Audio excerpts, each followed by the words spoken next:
ఎఫెసీయులకు రాసిన పత్రిక 6వ అధ్యాయము 4వ వచనం చదువుకుందాం. తండ్రులారా, మీ పిల్లలకు కోపం రేపక ప్రభు యొక్క శిక్షలోను బోధలోను వారిని పెంచుడి అంటాడు దేవుడు. దేవుడు ఏమంటాడు? దేవుని శిక్షలో, దేవుని బోధలో మనం పెంచే వారంగా ఉండాలంట.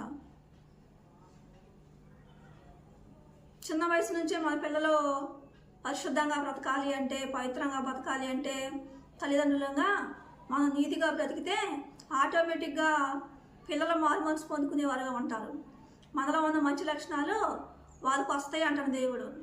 మనలో ఉన్న మంచి లక్షణాలు వాళ్ళకు వస్తాయి అంట. మనలో ఉన్న మంచి లక్షణాలు బట్టి మన పిల్లలు కూడా అదే పరిశుద్ధమైన మార్గంలోకి నడిచేవారుగా ఉంటారు అంటాడు దేవుడు. తల్లిదండ్రులుగా పవిత్రమైన జీవితం జీవించేవారుగా ఉంటే పిల్లలు కూడా అలా అపవిత్రమైన జీవితం జీవించేవారుగా ఉంటారు.